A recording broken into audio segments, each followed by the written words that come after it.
بسم اللہ الرحمن الرحیم۔ السلام علیکم ورحمۃ اللہ وبرکاتہ۔ ناظرین محترم، آج ہم ایک ایسے سفر کے بارے میں بات کرنے جا رہے ہیں جو صبر، قربانی اور حق گوئی سے بھرا ہوا ہے۔ یہ محرم الحرام کا مہینہ ہے، اسلامی سال کا پہلا مہینہ۔ مگر ایک سوال اکثر دلوں میں ابھرتا ہے، اسلامی سال خوشی سے کیوں نہیں بلکہ غم سے کیوں شروع ہوتا ہے؟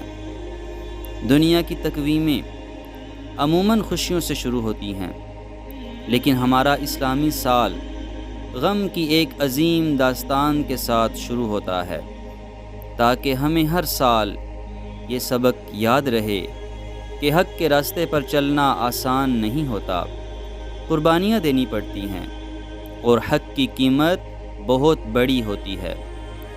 حضرت امام حسین علیہ السلام کی قربانی صرف کربلا کا واقعہ نہیں، بلکہ یہ ایک اہم پیغام ہے کہ باطل کے سامنے جھکنے سے موت بہتر ہے۔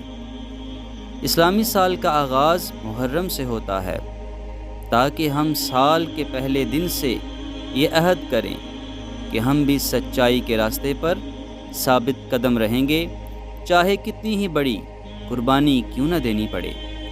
قرآن مجید میں اللہ تعالیٰ ارشاد فرماتے ہیں، اے ایمان والو، صبر کرو اور صبر میں دشمنوں سے آگے رہو، اور اسلامی سرحد کی نگہبانی کرو اور اللہ سے ڈرتے رہو، اس امید پر کہ تم کامیاب ہو جاؤ۔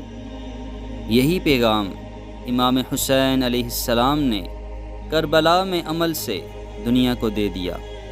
رسول اللہ صلی اللہ تعالیٰ علیہ وسلم نے ارشاد فرمایا، حسین مجھ سے ہے اور میں حسین سے ہوں، یعنی امام حسین علیہ السلام کی محبت ایمان کا حصہ ہے۔ محرم ہمیں امام حسین علیہ السلام کی یاد دلاتا ہے، ان کی حق پرستی، ان کی قربانی اور ان کی وہ للکار جو آج بھی زندہ ہے۔ موت بہتر ہے ذلت کی زندگی سے۔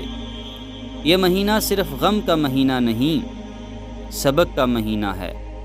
یہ ہمیں دعوت دیتا ہے کہ ہم اپنی زندگیوں کو حق، عدل، صبر اور استقامت کے ساتھ زندہ کریں۔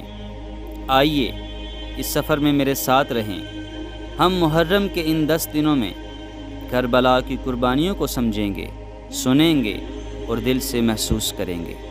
اللہ ہمیں حق کو پہچاننے اور اس پر چلنے کی توفیق عطا فرمائے، آمین۔ السلام علیکم ورحمۃ اللہ وبرکاتہ۔